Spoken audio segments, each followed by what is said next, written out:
안녕하십니까. 팡팡 터지는 바이블에 잘 오셨습니다. 오늘은 뭐 51번째 시간이고요. 마태복음 12장 38절부터 45절까지를 다루도록 하겠습니다. 표적에 관한 얘기예요.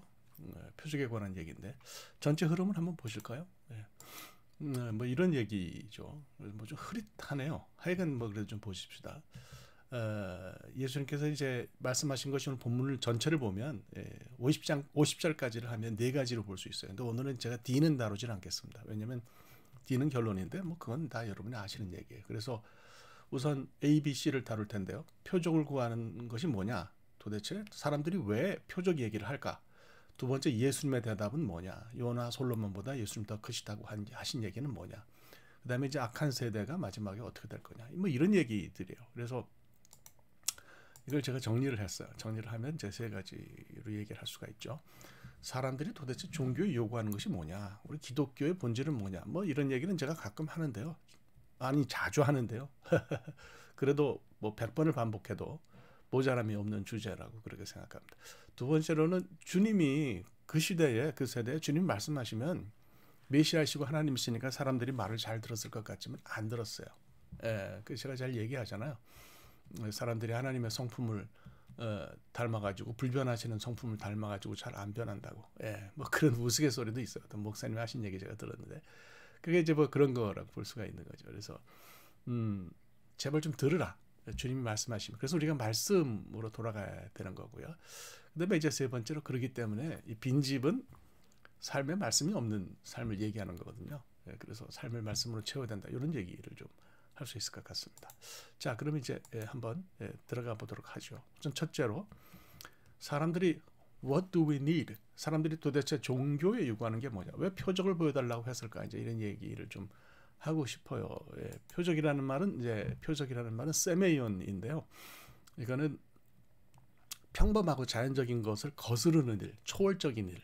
그러니까 우리가 늘 흔히 보는 것과 구별되는 어떤 그런 일을 의미를 합니다. 그래서 사람들이 이제 종교 그러면 종교는 초월적인 존재에 대한 숭배가 종교의 핵심이니까 뭐 좀 그래야 되지 않냐? 그러면 좀 우리가 흔히 보고 우리가 이성적으로 그냥 납득할 수 있는 그런 일을 넘어서는 특별한 일을 종교가 해야 되지 않냐? 이런 얘기를 사람들이 하는 거겠죠.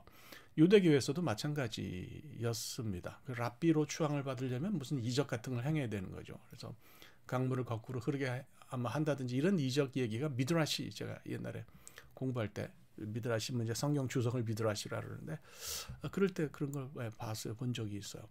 근데 이제 이런 것도 문제인데 진짜 문제는 뭐냐면 사람들의 어떤 성품이 그렇다는, 사람들의 생각이 그렇다는 건 그런 건데 종교 지도자로 있는 사람들은 그건 아니다. 이렇게 말을 해줘야죠. 그게 종교의 본질이 아니다. 더 좁히면 그게 기독교의 본질이 아니다. 이렇게 얘기를 해줘야 되는데 종교 지도자로 있는 사람들이 이런 사람들의 성향을 이용해가지고 자기들 집단의 정당성을 증명하는 데 사용해요. 그러니까 그것 때문에 사람들 많이 모으고 그렇게 하는 사람들이 있잖아요.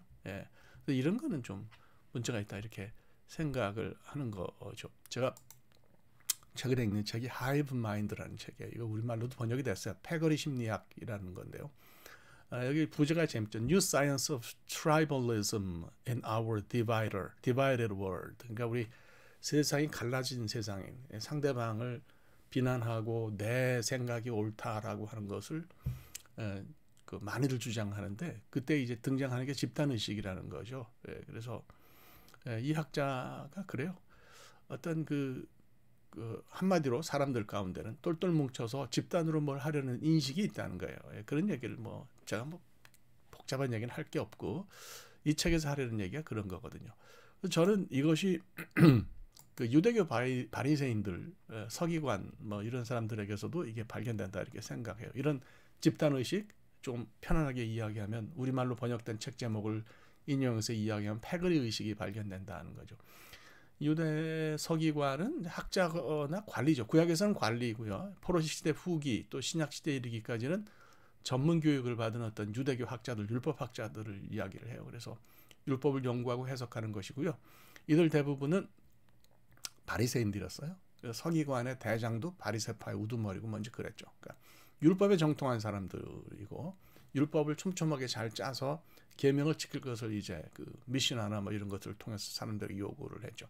서기관과 바리새인은 굳이 구별할 필요가 사실은 없어요. 그거 자체가 좀 이상한 거죠. 뭐 거기서 거기고요. 사실 초록은 동색 아니겠습니까? 뭐 이런 생각이 듭니다. 자, 제가 이 얘기를 왜 하느냐면 결국 이런 그 이들 패거리, 이들 집단의 신학은 랍비 유대교예요. 우리가 이제 잘 구별해야 될 것이 성경 유대교, 비블리컬 주리즘하고 라비닉 주리즘, 랍비 유대주의를 구별할 필요가 있어요. 성경 유대교, 유대주의는 우리와 공유합니다. 우리 구약 시대에 기독교 없었으니까, 그렇죠? 우리 공유하는데 랍비 유대교는 그 포로 후기 이후에 생긴 것이기 때문에 이거는 굉장히 많이 다르죠. 그래서 보면 랍비 유대교에서는 성경과 왼쪽에 written tradition이라는 게 이제 성경이에요. 타나흐라고 읽죠. 타나흐.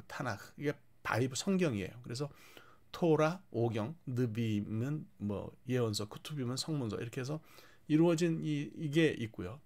그다음에 하나님께서 모세에게 그 십계명을 주실 때, 계명을 주실 때 설명도 하셨다는 거예요. 그래서 거기로부터 시작된 것이 오럴 트래디션, 구전이라는 거예요.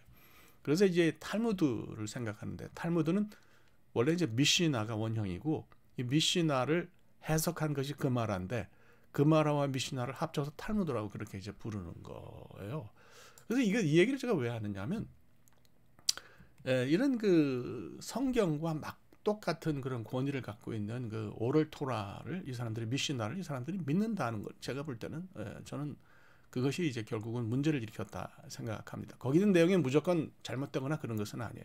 그런데 문제는 어디 있냐면 이 오럴 트래디션이 결국은 뭐 랍비들이 쓴 거거든요. 랍비들의 율법 해석 전통이 거기 담겨 있는 거거든요. 이것이 법이 되고 이것이 백성들의 삶을 컨트롤하게 되니까 이제 그때부터 이제 문제가 되는 거다. 이렇게 저는 생각을 합니다. 뭐 하여튼 그렇다는 것을 우리가 이제 볼 수가 있는 거죠. 그래서 오늘날 뭐 이런 그 집단 의식하고 뭐 오늘날 사람들이 보이는 행태하고 뭐 똑바로 직선으로 연결된다 이렇게 말할 수는 없지만 패거리 의식이라고 하는데 집단 의식이라고 하는 데서는 접촉점이 있다 이렇게 보는 거죠. 그래서 지금도 뭐 그래요. 그 당시 유대인들이 랍비 유대교를 믿는 사람들이 예수님에게 이런 것을 들이댄 것처럼 오늘날도 복음을 마치 기적 중심인 것처럼 그렇게 잘못 얘기하는 사람들이 있다는 거예요. 그래서 개인의 영향력 확대에 이것을 사용하려는 사람들이 있어요. 그래서 이제 결국 우리 그 예수 믿는 사람들의 그 생각이 좀 위로 올라가야 되죠. 그거 이제 거기 따라가고 몰려가는 건 그만둬야 돼. 기독교가 살려면 기복적인 그런 율법적인 그런 신앙을 떠나야 된다. 저는 이렇게 생각을 합니다. 그래서 이거 우리가 잘 생각하십시다. 첫 번째 주제를. 두 번째는 이제 주님이 좀 들어보라고 그러시잖아요. 들어봐라. 왜 이거 안 듣냐? 당시 사람들이 신앙적으로 무지몽매했단 말이죠. 마치 이적이 있어야만 그것이 제대로 된 종교인 것처럼 그렇게 말하는 것을 보시고 주님이 안타깝게 복음의 핵심이 God's Word, 하나님의 말씀에 있다고 하는 것을 다시 한번 강조하신 것을 이제 우리가 볼 수가 있어요. 그러면서 예수님께서 예를 드시죠. 첫 번째 예를 드신 것이 이제 그 요나와 니느웨 사람들이에요.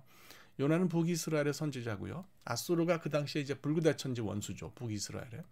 하나님께서 아수르의 수도인 니느웨에 가서 복음을 전하라. 복음이라도 구원의 메시지를 전하라. 회개하라 그래라. 심판을 면하라 그래라. 복음이죠. 예.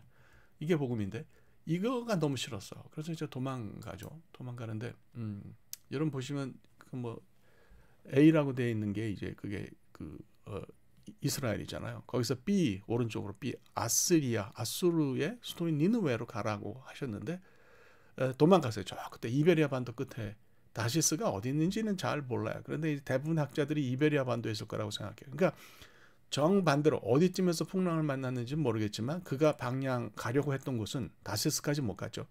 가려고 했던 곳은 정반대 방향이었다고 하는 것을 여기서 우리가 이제 알 수가 있는 거죠. 그래서 이제 가다가 뭐 바닷괴물한테 그 삼키움을 당했죠. 그래서 3일을 요나가 이제 거기 있었던 것을 볼 수가 있어요. 그래서 뭐 이제 니느웨로 갔죠. 이건 오늘날 남아 있는 니느웨 폐허입니다.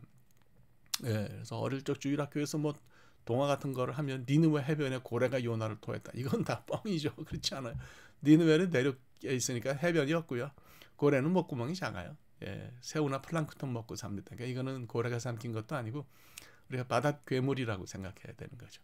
니느웨는 3일을 다녀야 되는 큰 성인데 요나는 하루만 다니면서 외쳤어요. 그런데 놀랍게도 니느웨 사람들이 회개했단 말이죠. 요나의 말을 듣고 회개했다.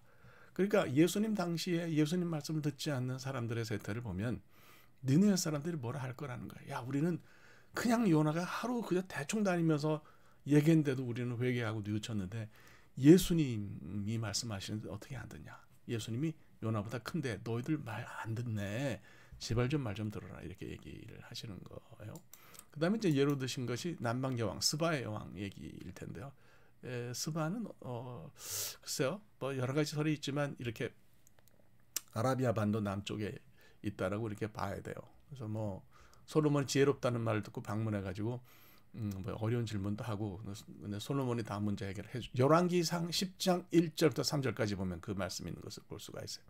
자, 무슨 얘기겠습니까? 그러니까 솔로몬의 말을 들었다는 거예요. 당시 이스라엘 사람, 스바 여왕이 그 뭐 곧대 높고 대단하고 한나라 일국의 엄청난 왕인데 그 솔로몬의 말을 들었는데 예수님 솔로몬보다 큰데 왜 말을 안 듣냐 그 얘기. 그래서 저는 기독교 문화나 어떤 그 사람들이 종교에 바라는 것 이런 것들을 떠나서 하나님의 말씀으로 돌아가야 된다 이렇게 생각해요. 말씀을 듣고 실천하는 것이 기독교인 삶의 핵심이에요.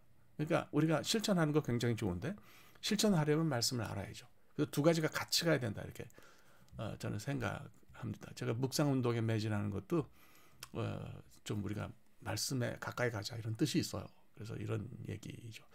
자, 이제 뭐 귀신 얘기 좀 해볼까요? 사람들에게서 이제 나간 귀신이 쉴 곳을 찾았는데 못 찾았어요. 그래서 이제 혹시나 하고 이전에 있던 집 사람이죠.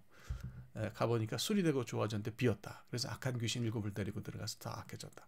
이걸 엑소시즘의 충마의 구체적인 상황을 이야기한다고 하는 사람들도 있는데 저는 그렇게 생각하지 않고요.